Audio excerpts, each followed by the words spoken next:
नमस्ते। Astro remedy junction में आपका स्वागत है। This is doctor Amit Harshad Mehta.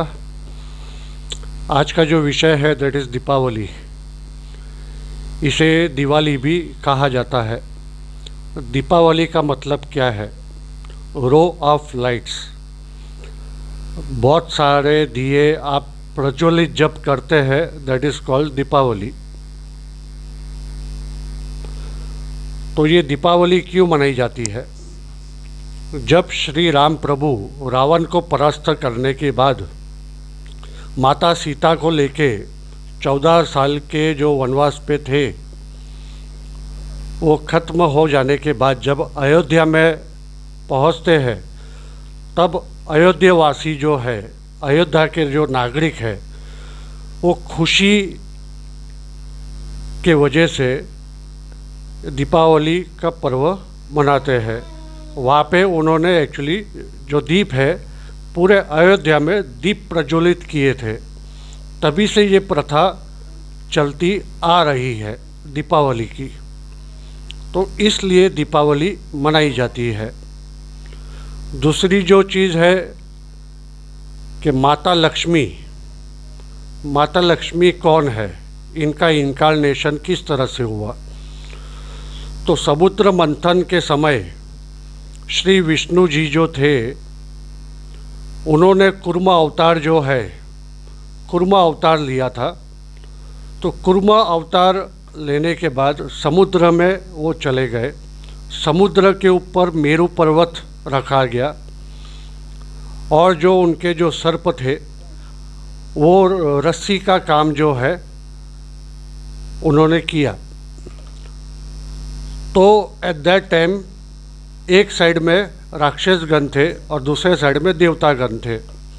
तो चर्निंग ऑफ द ओशन, जिस तरह से हम मक्खन निकालते हैं दोनों साइड से उसको रोल करना, तो उसी तरह से वो मेरु पर्वत को जो है वो रोल कर रहे थे और जो बेस था वो कुर्मा अवतार था जो विष्णु जी का स्वरूप था। तो उसके वजह से बहुत सारी अलौकिक चीज़ें समुद्र मंथन में से बाहर निकल रही थी। जिस तरह कामधेनु गाय, पारिजात ट्री, कल्पतरु ट्री, लक्ष्मी माता भी जो है वो समुद्र मंथन से ही निकले थे। अलक्ष्मी भी समुद्र मंथन से ही निकले थे। धन्वंतरी भगवान जो है एक कलश लेके निकले थे जिसमें अमृत भरा हुआ था। उसमें से बहुत ही भयानक विष, जिसे हलाहल भी कहा जाता है, वो भी निकला था, जिसे हाहाकार मच गया था पूरे ब्रह्मांड में।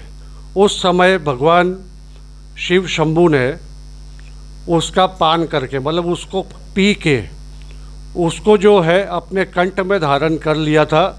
वो पॉइज़न की वजह से उनका जो कंठ है वो एक्चुअली नीला पड़ गया था, जिसे बाद में नीलकंठ का नाम दिया गया। शिवजी को नीलकंठ बुलाने लगे लोग इस वाकया के बाद। तो इस तरह से समुद्र मंथन में से बहुत सारी चीज़ें निकली। उसमें से लक्ष्मी माता की 7 डॉटर्स, 7 पुत्री, जिसे यमुना, सिंधु, नर्मदा, गोदावरी, कृष्णा, कावेरी, इस तरह से ये 7 पुत्री उनकी जो है ये भी समुद्र मंथन में से ही उत्पन्न हुई थी। तो माता लक्ष्मी जो है इनके 8 स्वरूप है। अष्टलक्ष्मी भी इसे कहा गया है। तो अष्टलक्ष्मी में कौन कौन आती है? तो महालक्ष्मी, सबसे पहले महालक्ष्मी आती है।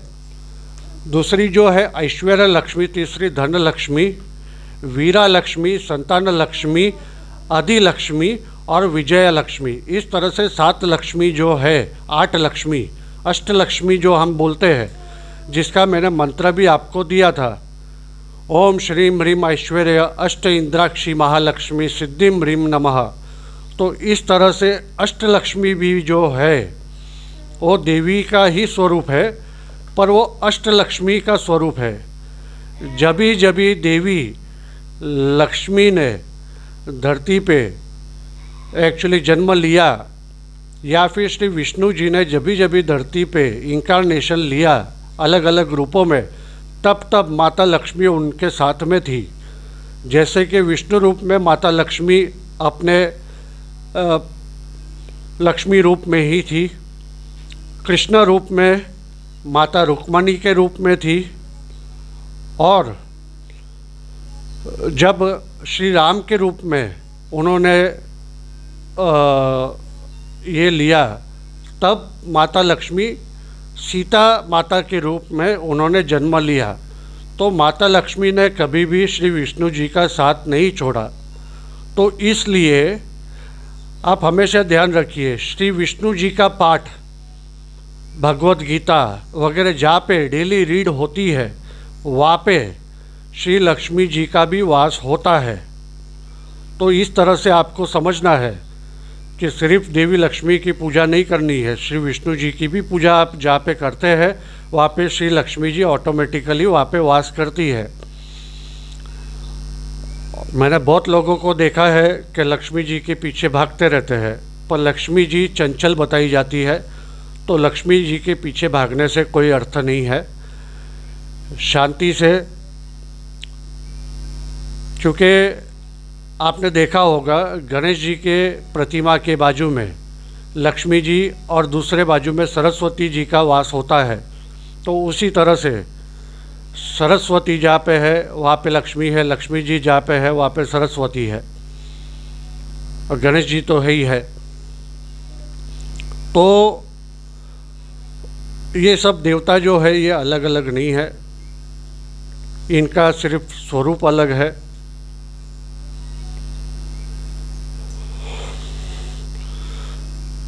और जो कुबेर जी है, धनतेरस के दिन, जो 12 तारीख को धनतेरस होगा, उस दिन कुबेर जी की पूजा भी होती है।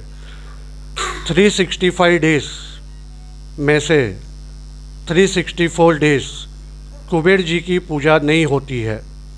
मैंने बहुत जगहों पे देखा है कि कुबेर जी की पूजा की जाती है, पर that is not proper. Kuber ji जो है वो यक्ष माने जाते हैं और भगवान की श्रेणी में नहीं पकड़े जाते हैं। तो उनकी पूजा जो है, क्योंकि माता लक्ष्मी ने उनको आशीर्वाद दिया था, तो इसके लिए उनकी पूजा होती है, पर सिर्फ एक दिन, वो भी धनतेरस के दिन पे ही। उसके अलावा कुबेर जी की पूजा की नहीं जाती है। तो आपको ये बात समझनी पड़ेगी। अगर आपके घर पे, आपके मंदिर में अगर कुबेर जी आपने स्थापित किए हुए हैं, तो उनको एक नॉर्थ दिशा, उत्तर दिशा में उनको एक स्थान दे दीजिए, और सिर्फ धनतेरस के दिन पे उनकी पूजा करनी है। उनको डेली पूजा नहीं करनी है। आप उनका साफ़ सफाई कीजिए, सब कीजिए, बट एक्चुअली उनकी पूजा अगरबत्ती, दिया बत्ती, ये सब चीज़ नहीं करना है। सिर्फ धनतेरस के दिन उनकी पूजा करनी है। फिर वापस से उसको लाल कपड़े में रैप करके उनका यंत्र वगैरह जो होगा वो आपको रख देना है। तो इस तरह से सिर्फ धनतेरस के दिन वो पैकेट खोलना है, उनकी पूजा करनी है, वापस से वो रख देना है, भले वो आपकी तिजोरी क्यों ना हो। और मेन स्थान जो है कुबेर जी का, वो तिजोरी बताई गई है। आप वास्तु पुरुष का जो वास्तुमंडल देखेंगे, उसमें भी वो एक्चुअली 10 दिक्पाल जो है, उसमें से कुबेर जी को एक दिक्पाल बताया गया है। और नॉर्थ दिशा में आपको एक्चुअली वो मिल जाएगा कुबेर जी का स्थान।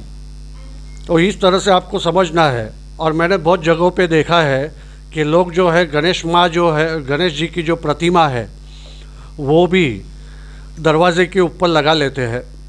वो एक्चुअली बिल्कुल गलत है, क्योंकि गणेश जी के बाजू में एक साइड में सरस्वती जी का वास होता है, एक साइड में लक्ष्मी जी का वास होता है, और लक्ष्मी जी के पीछे उनकी सिस्टर अलक्ष्मी, माता धूमावती जी से कहते हैं, उनका वास होता है। तो आप अगर मेन डोर पे बाहर के साइड से अगर आप लगाते हैं लक्ष्मी जी का या गणेश जी का फ़ोटो या फिर मूर्ति अगर रखते हैं, तो लक्ष्मी जी डोर के बाहर रहती है और अलक्ष्मी आपके घर के अंदर रहती है। तो दारिद्रता जो है वो हमेशा आपके घर के अंदर रहेगी। तो आपको ये समझना पड़ेगा, अगर ये वास्तु दोष अगर आपको निकालना है तो आपको अंदर से भी जो है गणेश जी की प्रतिमा या फिर गणेश जी की मूर्ति अंदर से भी आपको लगानी पड़ेगी, तो ही ये वास्तु दोष जो है ये खत्म होगा। तो इस तरह से मैं आपको बहुत सारी रेमेडी आगे आने वाले वीडियो में कल से मैं देने वाला हूँ। तो कृपा करके पहले तो जो है आप ये वीडियोस को लाइक कीजिए, सब्सक्राइब कीजिए, बेल आइकॉन बटन दबाइए और शेयर कीजिए, ताकि ये ज़्यादा से ज़्यादा लोगों तक पहुंच सके। जिस तरह पानी जो स्टेगनेंट पानी होता है उसके अंदर गंदगी भर जाती है, उसी तरह रेमेडीज़ भी जो है अपने पास रखने से वो काम में नहीं आने वाली है। लोगों तक वो डिस्ट्रीब्यूट कीजिए, लोगों को वो काम में आएगी तो इनडायरेक्टली आपको ही फ़ायदा होगा। अगर कोई पर्सन मुसीबत में है और अगर ये रेमेडी अगर आप किसी को देते हैं और उनका उद्धार हो जाता है तो आगे चल के वो आपको मदद करेंगे, ऐसी आशा आप रख सकते हैं। अपने पास रखने से वो स्टेगनेंट रहेगा, वो किसी को काम में आने वाला नहीं है। तो जितना हो सके इसको डिस्ट्रीब्यूट कीजिए, शेयर कीजिए, क्योंकि मैं जो रेमेडीज़ दे रहा हूँ that is free of cost. तो आप भी जो है ये सब रेमेडीज़ आप इसको शेयर कीजिए ताकि ये लोगों तक पहुँच सके और सबका भला हो।